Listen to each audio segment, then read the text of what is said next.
5 anak Papua asal Papua Barat siap mengikuti kejuaraan dunia World Science Competition tahun 2022.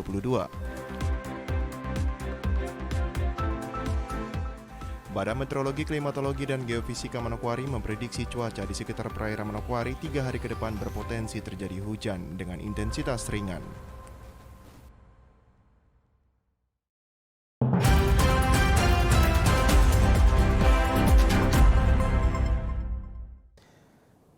Salam jumpa pemirsa, senang sekali saya Jeffrey Arizona dapat kembali menjumpai Anda dalam program Papua Barat hari ini.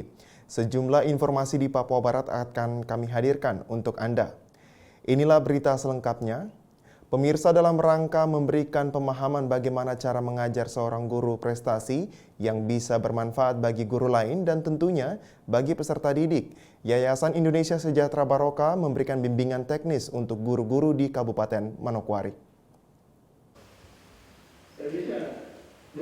Yayasan Indonesia Sejahtera Baroka yang dikenal di tanah Papua yaitu Terang Papua bekerja sama melaksanakan bimbingan teknis bagi guru-guru di Kabupaten Manokwari. Kegiatan tersebut berlangsung dari tanggal 4 hingga tanggal 7 Mei 2022, bertempat di SMA Negeri 1 Manokwari. Kegiatan tersebut diikuti oleh sekitar 60 orang guru dari berbagai sekolah di Kabupaten Manokwari. Budi Santoso sebagai pemateri mengatakan, bimbingan teknis untuk guru-guru yang dilaksanakan tentang sosialisasi bagaimana guru penggerak, pengajar praktek, filosofi pendidikan dan yang lebih penting mengajarkan guru-guru di tanah Papua untuk menjadi pemimpin pembelajaran. Saya Budi Santoso MPD CHT selaku asesor Direktorat GTK Kementerian Pendidikan Ristek Dikti, selaku juga founder Yayasan Prestasi Indonesia, ditambah dengan YIS, Yayasan Indonesia Sejahtera Baroka, yang hari ini saya sebagai narasumber selama 4 hari dalam rangka BINTEK, bimbingan teknis untuk guru-guru Manokwari yang berjumlah 60 orang yang akan mengisi bagaimana sosialisasi guru penggerak, pengajar praktek, dan mengajari bagaimana mereka mengajar, filosofi pendidikan, filosofi guru penggerak, dan tentunya mengajari guru-guru Papua untuk berubah tentunya filosofinya sebagai pemimpin pembelajaran. Untuk materi yang diberikan secara online dan juga secara offline dari berbagai pemateri, dengan materi berupa free test tentang pemahaman guru-guru di Papua tentang guru penggerak, dan juga materi tentang bagaimana seorang guru melakukan penelitian untuk peserta didik, dengan berpikir tingkat tinggi yang nantinya bisa menjadi seorang peneliti hebat dari tanah Papua. Yang pertama tentunya ada pretest. Kami mencoba untuk melihat pemahaman guru-guru Papua tentang guru penggerak. Di situ dibuka oleh Dr.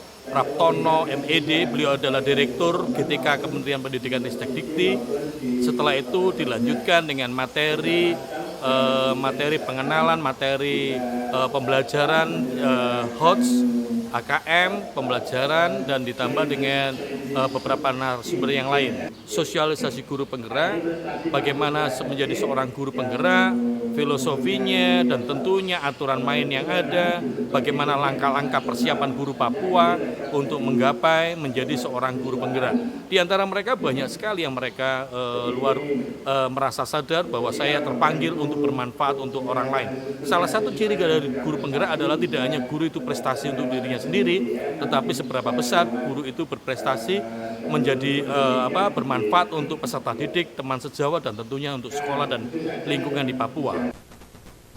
Dengan dilakukan bimbingan teknis untuk guru-guru di Kabupaten Manokwari, diharapkan dapat membuka wawasan guru-guru di Kabupaten Manokwari untuk menjadi tenaga pendidik yang berprestasi dan bisa bermanfaat untuk peserta didik, sesama tenaga pengajar, sekolah, dan juga bagi tanah Papua. Jimmy Tabisu, TVRI Papua Barat melaporkan. Pemirsa, Papua Barat siap mengikuti kejuaraan dunia World Science Competition tahun 2022. 5 perwakilan dari Papua Barat akan membawa materi tentang Barapen. Bagaimana kesiapannya? Berikut liputannya. World Science tahun 2022 akan dilaksanakan pada bulan Juli mendatang di Universitas Indonesia. Event internasional tersebut akan diikuti oleh sekitar 20 negara. Beberapa universitas terbaik di Indonesia dan juga ada perwakilan dari Provinsi Papua Barat. 5 perwakilan dari Provinsi Papua Barat merupakan anak-anak SMA yang berada di Kabupaten Manokwari. Di antaranya Sarah Simanjuntak dan Keisha dari SMA Negeri 1 Manokwari, Gora Victoria Patiselano dan Justinus Markus dari SMA Katolik Villanova, dan Petrus Christian Saiba, SMA Negeri 2 Manokwari. Dengan materi yang akan dibawakan yaitu tentang barapen budaya memasak orang asli Papua dengan asesor yang mendampingi yaitu Bapak Budi Santoso. Budi Santoso saat diwawancarai mengatakan jumlah peserta yang mengikuti seleksi sebanyak 27 orang siswa-siswi yang kemudian diseleksi secara tertulis dan juga wawancara yang menggunakan bahasa Inggris hingga mendapat 5 orang siswa-siswi terbaik. Untuk materi yang akan digunakan yaitu budaya memasak orang Papua yaitu barapen. Mereka akan meneliti tentang praktek barapen, dampak positifnya hingga hasil yang didapatkan. Proses pembimbingan akan dilakukan di Manokwari hingga pemantapan di Surabaya. Dalam kesempatan ini, kami di Papua Manokwari, kami menyeleksi anak-anak unggul daripada Papua, tentunya lewat guru-guru yang ada, atau dinas pendidikan yang ada. Terkumpullah kurang lebih 27 anak unggul Papua yang diseleksi secara tertulis, dan tentunya diseleksi juga dengan cara wawancara dengan menggunakan bahasa Inggris juga. Tujuan daripada kita menggali mendapatkan 5 anak ini adalah untuk mengikuti kompetisi dunia, kejuaraan dunia World Science di UI Salemba dengan 20 negara. Hari ini mereka mengangkat tentang topik paraben. Paraben adalah sebuah praktek baik dari masyarakat Papua yang selama ini sudah mendunia, tetapi mereka mulai meneliti secara sebagai saintis tentang praktek baik paraben ini, dampak positifnya sampai dengan hasil yang didapatkan. Perwakilan 5 anak-anak Papua merupakan pekerjaan besar di tanah Papua agar ada perubahan untuk dunia pendidikan di tanah Papua dan menciptakan generasi muda yang berprestasi.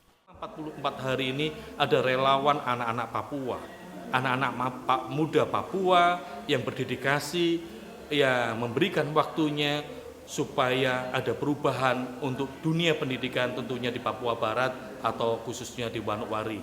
Dan ini merupakan bagian daripada pekerjaan besar dari anak-anak muda Papua yang luar biasa yang kita namai adalah relawan yang bekerja siang malam sampai dengan 4 hari ini. Kelima anak muda perwakilan dari Papua Barat optimis dengan materi barapen yang mereka sedang teliti akan mendapatkan hasil terbaik pada event International World Science Competition. Jimmy Tabiso, TVRI Papua Barat melaporkan. Kita beralih ke informasi lain pemirsa. Gubernur Papua Barat Domingus Mandacan melantik dan mengukuhkan pengurus kerukunan keluarga masyarakat Tanimbar Kabupaten Sorong tahun 2022-2027. Bertempat di alun-alun Aimas Kabupaten Sorong, Gubernur Papua Barat Domingus Mandacan disambut oleh Ketua Kerukunan Keluarga Masyarakat Tanimbar beserta pengurus lainnya, Kamis 5 Mei 2022. Kedatangan Gubernur Papua Barat dalam agenda kerjanya untuk melantik pengurus baru KKMT. Pembentukan pengurus baru KKMT merupakan pergumulan panjang keluarga besar Tanimbar di Kabupaten Sorong sejak 15 tahun. Dan tahun pengurusannya baru terbentuk atas bantuan dan dukungan pemerintah Kabupaten Sorong dan pemerintah Provinsi Papua Barat. Prosesi pelantikan pengurus dilantik oleh Gubernur Papua Barat sekaligus membacakan naskah pelantikan dan penandatanganan berita acara oleh Gubernur Papua Barat. Dalam momen pelantikan itu, keluarga besar Tanimbar menobatkan Domingus Mandacan bersama John Kamuru sebagai anak adat dengan dilakukannya prosesi adat. Gubernur Papua Barat Domingus Mandacan mengatakan pengurus KKMT yang baru saja dilantik segera melakukan konsolidasi organisasi dan menjabarkan anggaran dasar rumah tangga yang berkaitan dengan program sehingga bisa melaksanakan internal KKMT. Gubernur juga mengajak KKMT untuk saling mengkomunikasikan dengan saling mendukung dan juga menjaga antar suku yang ada di Kabupaten Sorong.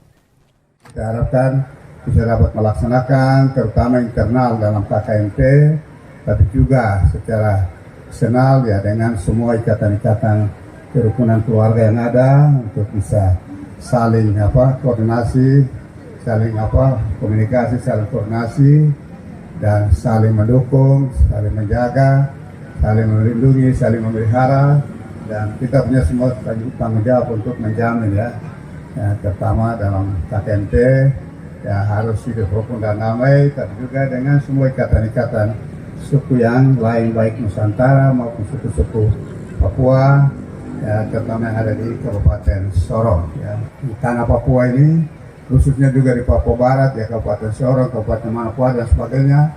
Ya, ini kemajuan yang ada ini tidak terlepas dari berbagai pihak yang punya kontribusi juga, termasuk KKMT juga punya kontribusi bagi kemajuan kami di tanah Papua. Dari Sorong, Mikal Jasman, TVRI Papua Barat melaporkan. Badan Meteorologi, Klimatologi, dan Geofisika Manokwari memprediksi cuaca di sekitar perairan Manokwari 3 hari ke depan berpotensi terjadi hujan dengan intensitas ringan hingga sedang. BMKG pun menghimbau kepada para nelayan yang akan melaut untuk selalu berhati-hati. 3 hari ke depan kondisi cuaca di daerah Manokwari secara umum berpotensi terjadi hujan ringan hingga sedang. Namun hujan yang terjadi hanya skala lokal yang diperkirakan bisa terjadi pada siang maupun malam hari. Forecaster BMKG Manokwari Mas Agus Susilo mengatakan perakiran cuaca untuk Manokwari sendiri pada pagi hari daerah Manokwari Barat, Selatan, Timur, Utara, Masni, Pravi, Sidei, dan Tanah Rubu diperkirakan berawan. Sedangkan pada siang dan sore hari terjadi hujan ringan. Sementara pada malam dan pagi hari kembali cerah berawan. Mas Agus Susilo menambahkan, untuk suhu 24 hingga 32 derajat Celcius. Sedangkan untuk angin bertiup dari arah selatan ke barat dengan kecepatan 5 hingga 30 km per jam. Dan kelembapan 65 hingga 95%. Sedangkan tinggi gelombang 1 hingga 2,5 meter. Perkiraan cuaca Manokwari sendiri hari ini pada pagi hari daerah Manokwari Barat, Selatan, Timur, Utara, Masni, Pravi, Sidei, Tanah Rubu, dan Warmare diperkirakan cerah berawan, sedangkan pada siang dan sore hari diperkirakan akan terjadi hujan ringan. Dan untuk malam hari diperkirakan akan berawan, kemudian dini hari cerah berawan. Susilo juga menghimbau kepada para nelayan agar tetap waspada dengan adanya awan cumulonimbus di sekitar perairan Laut Manokwari yang sewaktu-waktu dapat berbahaya bagi mereka yang berada di laut dengan cuaca yang langsung berubah-ubah. Himbauan juga buat para nelayan untuk selalu berhati-hati ya. Berhati-hati, waspada dengan adanya awan cumulonimbus yang dapat menimbulkan tinggi gelombang naik. Kira-kira bisa mencapai berapa meter itu kalau untuk? 1,5 hingga 1,5 meter. 1,5 meter. Ya. Itu berada di perairan mana? Apakah secara umum atau ada titik-titik yang menjadi? Untuk di wilayah perairan itu wilayah perairan Manokwari, wilayah perairan Raja Ampat hingga Sorong, dan Samudra Pasifik Utara Papua Barat. Curah hujan ini diperkirakan tidak hanya terjadi di wilayah Manokwari, namun juga akan meluas ke beberapa kabupaten yang ada di Provinsi Papua Barat. Natalindo Kerewai, TVRI Papua Barat melaporkan. Informasi tadi sekaligus menutup jumpa kita dalam program Papua Barat hari ini. Kami tetap mengajak Anda untuk mencegah penyebaran COVID-19 dengan cara memakai masker, mencuci tangan pakai sabun dengan air yang mengalir, menjaga jarak, menjauhi kerumunan serta membatasi mobilitas, dan bersedia divaksin sesuai kebijakan pemerintah. Indonesia pulih karena aku, Indonesia pulih karena kamu. Indonesia pulih karena kita. Mewakili kerabat kerja yang bertugas, saya Jeffrey Harusona mengucapkan terima kasih dan sampai jumpa.